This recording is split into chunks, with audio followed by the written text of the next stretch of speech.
In our plush living room, which was a testament to both our tastes and the spoils of our hard-won success, I sat down, trying to absorb Tom's sudden outburst. The room, usually a haven for our deepest conversations and decisions, felt oddly suffocating today. "You know, I'm sick of being the sidekick, always doing what you say," Tom had said, his voice strained with a mix of exhaustion and defiance. His words hung heavily between us, echoing off the sleek, modern furnishings that I had chosen during one of our happier moments together. I looked at him, really looked, and saw the lines of fatigue etched deeply into his face. It was true that Tom had always been the silent force behind my dazzling career in Hollywood, handling everything from intricate travel plans to negotiating contracts. He did it all without ever stepping into the limelight himself. Now, as we ventured together into the fashion industry, it seemed his role hadn't changed much. He was still the backbone, supporting me unconditionally. His frustration was palpable. "Tom, why haven't you mentioned this before?" I asked, my tone softening, hoping to bridge the gap that had suddenly sprung up between us. "It's not just the work, Holly. It's everything. The way we live, how we've been functioning. I handle the finances, sure, but it's your name out there, your decisions that steer everything. Where do I fit into all this, Holly? Am I just here to follow orders?" His words, sharp and filled with pent-up emotion, struck a nerve. I was taken aback. This was not the Tom I knew, or perhaps I hadn't been paying enough attention. He was right, in a way. I had been so caught up in leveraging my fame, pushing our business to new heights, that I hadn't noticed the toll it was taking on him. He had always been there, steadfast and reliable, but had I taken his support for granted? As he sat there, looking defeated yet defiant, I realized that our dynamic needed a change. I had to acknowledge his contributions, make him feel valued, not just as a support, but as a partner in every sense of the word. I didn't realize you felt this way, Tom. "I'm sorry," I began, reaching out to him. "You're not just a sidekick. You're my partner, my equal. Let's fix this. Tell me what you need, what you want. Let's make this work together." Tom looked up, a mix of surprise and relief in his eyes. Maybe this was the beginning of a new chapter for us, one where we both could thrive, not just in our business but in our relationship too. As I waited for him to speak, I knew that whatever came next, we would face it together, as true partners. His request for time off hung in the air between us, a fragile lifeline that might mend or further fray the fabric of our relationship. As I processed his words, memories of our earlier days swirled through my mind. Tom had always been there, both during the glittering peaks and the shadowed valleys of my career. It was his steadfast support that had enabled me to shine so brightly under the Hollywood lights. And yet, here we were, grappling with feelings of neglect and underappreciation from both sides. I remember when I lashed out during my acting days, how you calmed me, supported me. "I know how it feels to be overwhelmed," I started, my voice steadier now as I tried to bridge the gap between us. "But hearing you say all this, it's a lot, Tom. I thought we were in this together, that my success was our success." Tom's expression softened slightly, a sign that perhaps he understood my turmoil. "Holly, I know we've always shared everything, but lately, it feels like you're in a world of your own. You come home, and it's all about the next business move, the next collection. I miss us." I took in his words, feeling a pang of guilt. It was true that my drive to expand our business had consumed much of my time and energy, perhaps too much. I'd been so focused on making sure we're secure, on building something lasting. I didn't realize I was pushing you away. "You're right, you deserve more than to just fit into my schedule." His mention of the shopping trips and my handling of finances brought another perspective to light. While I viewed my financial contributions as a form of support, a way to express my gratitude for his sacrifices, it had inadvertently made him feel like a secondary player in his own life. "It hurts to hear you feel ungrateful, Tom," I continued, my frustration evident. "But maybe I've been blind to your needs. You've been patient, more than I've given you credit for." His suggestion about taking time off for his parents' anniversary in Japan seemed like a small but significant step toward healing. You should definitely go to Japan, Tom. Take the 2 weeks off. They deserve it, and so do you, I conceded, realizing that it was not just a vacation he was asking for but a chance to reclaim a sense of control over his life and our relationship. Maybe I should come with you, I ventured, surprising even myself. We could use the time away, just us, to reconnect. Tom looked up, a mixture of hope and surprise in his eyes. Really? You'd do that? Leave everything for 2 weeks? I think it's exactly what we need, I replied, feeling a weight lift slightly. To remember why we started this together. I don't want to just be your boss, Tom. I want to be your partner, in every sense. As we talked, the foundation of our marriage seemed to strengthen, rebuilding on mutual respect and understanding. The road ahead wouldn't be easy, but it was a start, a promise to each other to strive for balance and togetherness.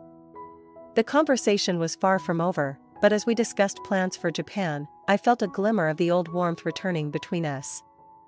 As Tom continued to insist on taking the time off this year, I felt a tangle of emotions. I understood the significance of the occasion. His parents' 60th birthday was not just any celebration. It was a milestone. But the manner in which he presented his request, the timing of it amidst our busiest season, it all seemed oddly forced. Why now, when he knew how critical this period was for both our professional commitments? I get it, Tom. It's important, and I want to support you, I said, trying to keep my tone neutral, despite the storm of feelings inside. But you know how crucial this time is for us. The fashion show and the Paris collection are both landmarks for our brand this year. Tom's insistence on going without me, coupled with his comment about just spending it with his family, stung more than I expected. It wasn't just the words themselves, but the dismissive ease with which he said them. It's fine, we'll just have it with my side of the family, he had said with a smile that didn't quite reach his eyes. Tom, are you sure there's no other motive here? It's not like you to push for something like this without considering all angles. You know how the business runs, we plan these schedules a year in advance. I pressed, hoping to uncover more behind his sudden urgency. He shrugged, an edge of defensiveness in his posture. Holly, I just need some time away. It's not just about the celebration. I need a break from all this, he gestured vaguely around him, encompassing the expanse of our home, which doubled as a secondary office. I thought you, of all people, would understand that. The accusation hit harder than expected. Was I being unreasonable? My mind raced back to the countless times Tom had indeed put aside his own needs for the sake of my career, our business. Yet, his approach this time felt different, almost as if he was using the event as leverage, a way to assert some control or independence in our relationship. Okay, Tom, I conceded, my voice softening. Take the 2 weeks. Go to Japan. Celebrate with your family. I want you to have that. But we need to talk about this, about us, when you return. We need to figure out how we can better balance our professional and personal lives. His face relaxed slightly, a mixture of relief and surprise at my acquiescence. Thank you, Holly. I know it's a lot to ask right now. As he left the room, a sense of unease settled over me. I couldn't shake the feeling that there was something more he wasn't telling me. His usual open and straightforward demeanor had been replaced by something more reserved, more calculating. It wasn't like him, and it certainly wasn't like us. Left alone with my thoughts, I mulled over the dynamics of our relationship. This incident had exposed cracks I hadn't fully acknowledged. Was I too focused on the business? Had I neglected our relationship to the point where Tom felt he needed to escape to find some semblance of freedom or recognition? The idea pained me. I had always considered our partnership in both life and business to be our greatest strength. As I sat there, the weight of his departure looming, I resolved to use this time apart to reflect on how we could move forward, not just as business partners, but as husband and wife who genuinely supported and understood each other's needs. This situation was a wake-up call, and I was ready to answer it. After sending the email, I waited anxiously for the time to pass. The office seemed unusually quiet, or perhaps it was just the echo of my own restlessness filling the space. The workday finally ended, and with a deep breath, I dialed Tom's number, hoping he would pick up. The phone rang several times, cutting sharply through the silence of my office, only to end in voicemail. I tried to push aside the disappointment, telling myself he might still be busy with family activities. It was early morning in Japan, and they could be out exploring or indulging in one of their meticulously planned outings. But deep down, the lack of immediate contact gnawed at me, the silence from his end amplifying my concerns about our strained relationship. Sitting back in my chair, I felt the weight of the quiet office around me. My secretary had already left, her earlier words about confronting Tom and not letting things slide echoing in my mind. She was right. If we didn't address this now, the distance between us could grow too vast to bridge. Her blunt advice, although harsh, came from a place of care and concern. It was the push I needed to not just passively wait for Tom to reach back, but to actively seek resolution. Determined, I decided to try calling again, but this time through a video call, hoping the face-to-face connection might prompt a quicker response. The phone rang again, and after a few tense moments, Tom picked up. His face filled the screen, a mixture of surprise and apprehension visible in his eyes. "Tom," I started, my voice steadier than I felt, "I'm glad you picked up. We need to talk about what's been happening between us." He nodded, shifting slightly, the backdrop of his room visible behind him. "I know, Holly. I've been thinking about our last conversation a lot." "Good, because so have I. I can't shake the feeling that there's more you're not saying." "Why did you insist on going now, Tom? Is there something you're not telling me?" My question hung between us, a virtual chasm filled with unspoken fears and suspicions. Tom sighed, looking away for a moment before meeting my gaze again. "It's not just about the trip or needing a break, Holly. There's more. I've been feeling overwhelmed, not just with work, but with us, with how everything has been going. I needed some space to think, to miss you, to remember why we started this together." His words, honest and raw, hit me harder than I expected. The realization that we both had been feeling the strain of our roles, yet had failed to communicate our needs effectively, was sobering. "I understand, and I'm sorry for not seeing it sooner," I replied, the tightness in my chest easing slightly. "Let's use this time apart to think about how we can better support each other. Not just in business, but in our personal lives too." Tom nodded, a tentative smile forming. "I'd like that. And Holly, let's make sure we talk more openly from now on. No holding back, okay?" "Okay," I agreed, feeling a flicker of hope. Maybe this wasn't the beginning of the end, but a necessary pause to realign our paths and find our way back to each other. As we ended the call with a promise to speak again soon, I felt a renewed sense of commitment to not only our business, but to us. The conversation was far from over, but it was a start, and sometimes, that's all you need to turn things around. I was stunned. My mind raced as I tried to make sense of the information. Wait, it was Tom's sister and her husband who proposed this trip? I asked, my voice a mix of disbelief and rising anger. "Yes, Holly. They thought it would be a wonderful way to celebrate the 60th birthday together, and since you were always so busy, Tom decided it would be easier if he just took care of everything," my mother-in-law explained, her voice filled with a hint of hesitation, likely picking up on my shock and frustration. "And he used my card to pay for everything?" I pressed on, needing to hear all the details. The financial aspect was troubling, but the deceit cut deeper.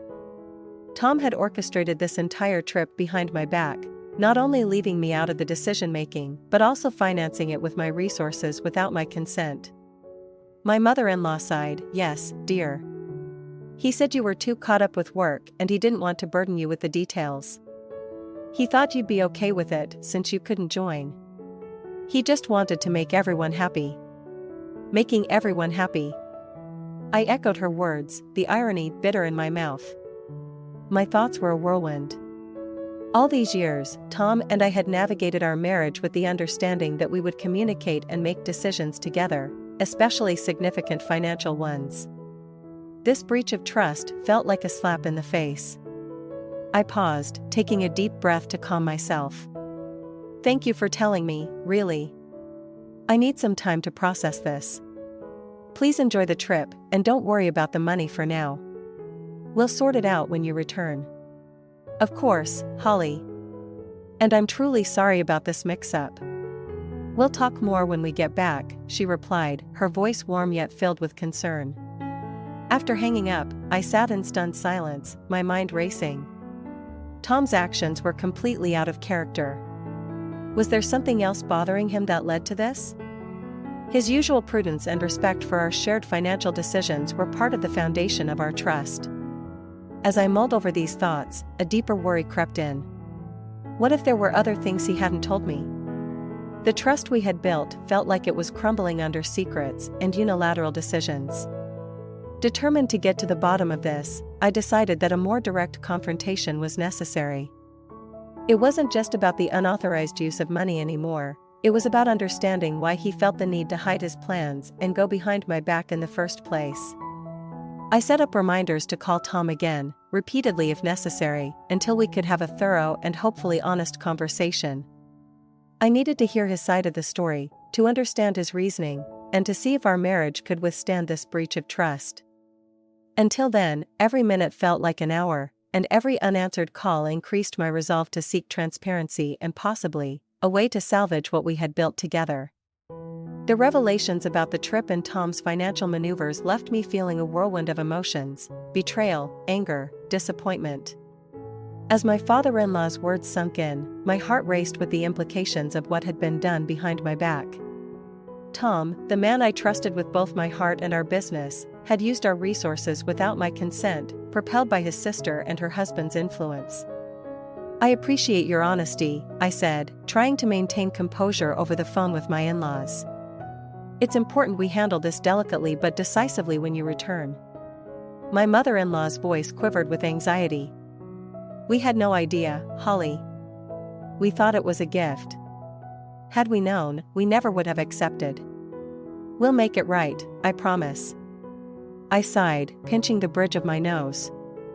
Let's not jump to conclusions about punishments just yet. The first step is to get a full understanding of what happened. We'll sort through the details when you're back. For now, enjoy your time together. We can handle the rest later. After ending the call, the silence of my office seemed louder than before. I felt isolated, grappling with the breach of trust and the deception that had woven itself so tightly around my personal and professional life. I needed to confront Tom, but first, I had to gather all the facts and prepare myself for what could be a life-changing conversation. I checked our company's financial records online, tracing the transactions linked to the black card. The extent of the expenses was staggering: flights, luxury accommodations, extravagant meals, and more. The figures stared back at me, a stark testament to the deceit. With each discovery, my resolve hardened.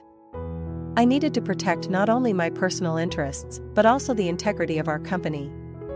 The financial misuse was not just a betrayal of our marriage, but a serious professional misconduct that could jeopardize our business.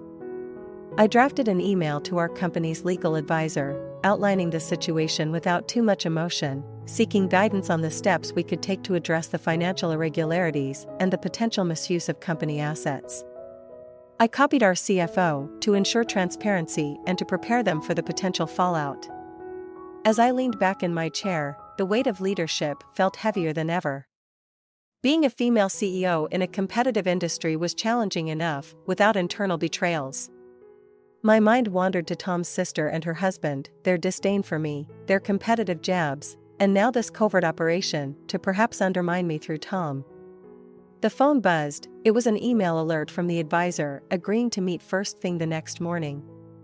I switched off my computer, the screen's glow fading into the growing dusk. Tonight, I needed to gather my strength. Tomorrow, I would need it to navigate the storm. The drive home was quiet, reflective. I rehearsed the conversation I would have with Tom. How could I approach this without our emotions clouding the core issue?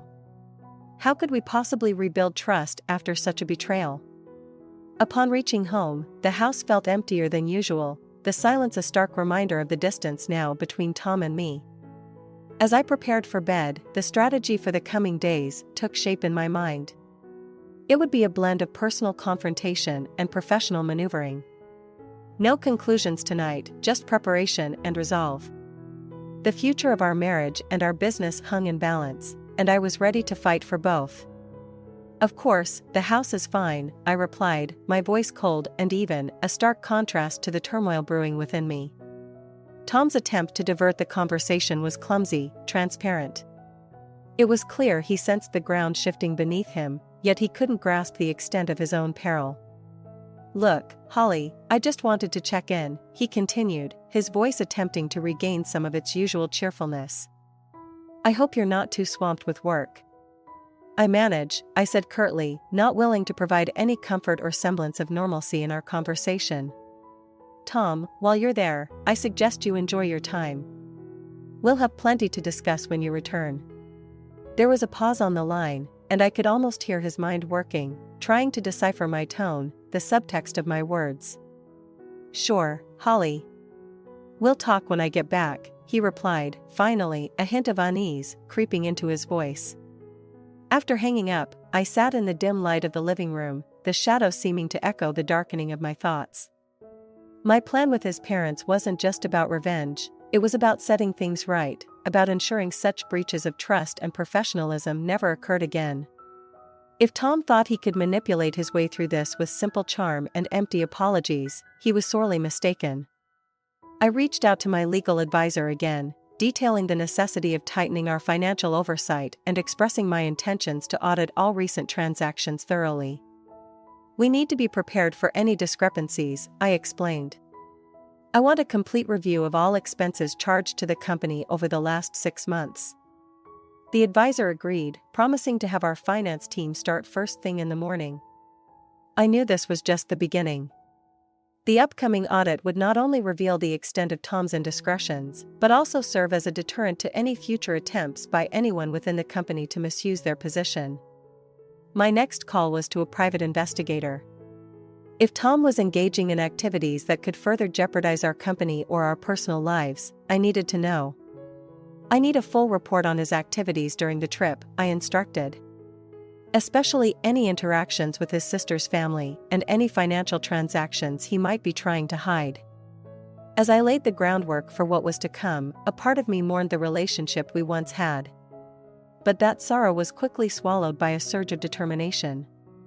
I had built my company from the ground up, and I wouldn't let it be compromised, not by anyone, not even Tom. The night grew deeper, and the quiet of the house enveloped me. I prepared for bed, my mind running through scenarios, anticipating Tom's moves and countermoves. Tomorrow would bring its challenges, but I was ready. As I turned off the lights, the silhouette of the room seemed to echo the new reality of my life, one where vigilance was paramount, and trust, once broken, would have to be earned back, if at all. Tom to face the consequences directly. It was a harsh but necessary action, considering the extent of his betrayal. Tom, I continued, keeping my voice steady despite the satisfaction of catching him off guard, I had the company credit card you were using suspended. Misusing company funds is a serious offense, and I'm not just going to sit back and let it happen. The silence on the other end of the line was palpable. I could almost see him, scrambling to grasp the situation, his usual composure shattered by the sudden realization of the consequences of his actions. What are you talking about, Holly? Why would you do that? His voice cracked, the strain evident. He was panicking, finally understanding the gravity of his mistakes. You know exactly why, Tom. You've been using the company card for personal expenses, not just for this trip, but potentially beyond that. It's not just about the money, it's about the trust you've broken. This isn't just a small mistake, it's embezzlement, I explained firmly. But, Holly, you don't understand, this was supposed to be a surprise for the family. I was going to tell you about it. He trailed off, his excuses sounding feeble even to his own ears. A surprise that costs thousands of dollars on a company card is not a surprise, Tom, it's theft. And using the executive excuse about keeping the house clean? Really, Tom, as if that would manipulate me into overlooking your financial indiscretions, I said, my disdain clear. In the background, I could hear murmurs and whispers. Tom's family was likely catching on to the fact that something was seriously wrong. My sister-in-law and her husband, the instigators of this extravagant and ill-planned trip, would also have to face the reality of the situation. You need to return home immediately, Tom. We will be having a serious discussion about your role in the company and our marriage. I expect full transparency and cooperation in the upcoming financial audit, I continued, setting the terms for what was to be a very difficult but necessary confrontation. The call ended abruptly, Tom's excuses and protests dying down as he realized the futility of arguing. My heart raced with a mix of emotions, anger, betrayal, but also a strange relief that I was finally taking control of a situation that had spiraled so far out of control. As I turned off the speaker, my secretary glanced at me with a mix of awe and concern. "Are you okay, Holly?" she asked gently. "I will be," I replied, mustering a smile. "Thank you for being here. Let's focus on the show for now. We have a lot to prepare, and I need to be at my best." As we drove on, my mind was already shifting back to the demands of the fashion show, but part of me was already preparing for the challenges that would follow once Tom returned. The road ahead would be difficult, but necessary to salvage both my company's integrity and, if still possible, our marriage. As I listened to Tom's distraught voice over the phone, a mix of emotions washed over me. Despite everything, hearing him in such a state tugged at my heartstrings, but I reminded myself of the deceit and manipulation that had led us here. "Tom, you need to understand the gravity of what you've done," I began, my voice calm but firm. "Using company funds for personal expenses, especially to this extent, is not just a breach of trust between us, it's a legal issue." Tom's breaths were heavy and uneven, a stark contrast to the usual confidence he exuded. "But Holly, I thought." "There's not much to think about, Tom," I interrupted. "You made decisions without considering the consequences or discussing them with me. And now, there are real consequences, not just for you, but for everyone involved."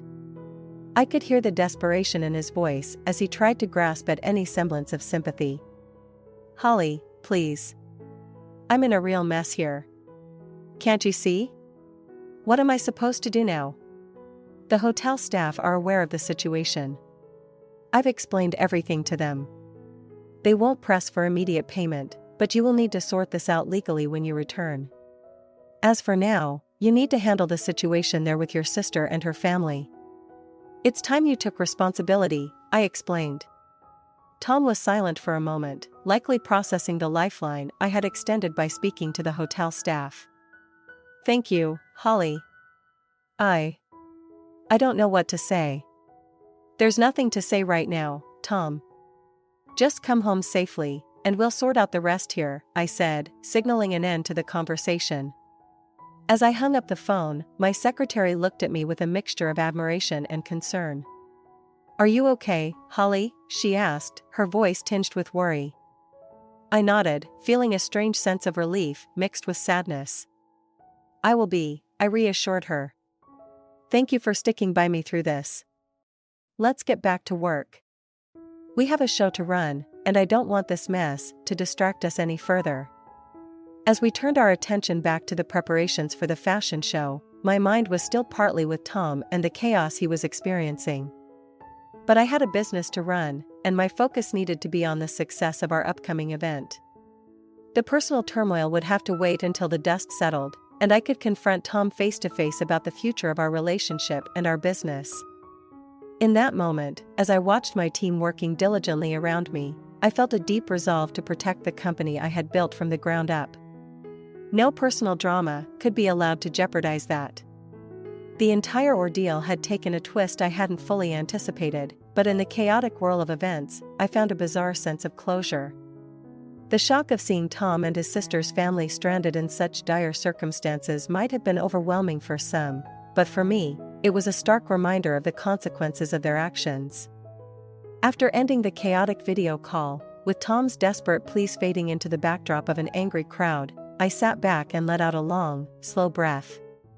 My in-laws had surprisingly turned into unexpected allies, having flown back in the luxury I extended as a thank you for their support and understanding. They had seen through Tom's schemes and chose to stand by me, recognizing my situation and allowing me to handle things as I saw fit. As I resumed my work, the intensity of the fashion show preparations seemed almost mundane compared to the drama that had just unfolded. My team, oblivious to the full extent of my personal life drama, continued their tasks with the usual urgency and creative flair necessary for such a high-stakes event. I appreciated this return to normalcy, focusing on the beautiful garments, the runway layout, and the lighting cues. Later, as I confirmed the details of my upcoming performance at the hotel, the manager was more than accommodating, thrilled at the prospect of hosting someone of my renown. "We're so excited, Holly. Your performance is going to be the highlight of our season," he had said, his voice bubbling with enthusiasm. It was a strange return to my roots, singing at the hotel, a place that had unwittingly become a significant part of my personal saga. In the weeks that followed, I kept in touch with the hotel receptionist, who provided me with updates on Tom and his group. Despite the harshness of their new reality, I felt a certain justice in their situation. They were safe from life-threatening harm, a condition I had insisted on, but they were learning a tough lesson about respect and consequences. My divorce from Tom was finalized quietly, with none of the public spectacle often associated with separations of our stature. It was a relief to put that chapter of my life behind me, to no longer be tied to someone who had so fundamentally betrayed my trust and our shared commitments.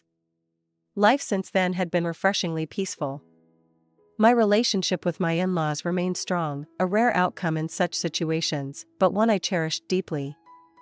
They occasionally joined me at public events and private gatherings, a testament to our mutual respect and affection. Work was as fulfilling as ever. The fashion shows continued to draw attention and acclaim, my brand growing stronger without the shadow of Tom's misdeeds. Every so often, I'd pause in my office, overlooking the bustling streets below, a content smile crossing my face as I thought about how far I'd come, not just in my career, but in my personal growth and resilience. Life had indeed thrown me some unexpected curves, but I stood today stronger, wiser, and more determined than ever. Tom and his conspirators were a distant memory, a stark lesson in the values of trust and integrity, and I was moving forward, my eyes firmly set on the future.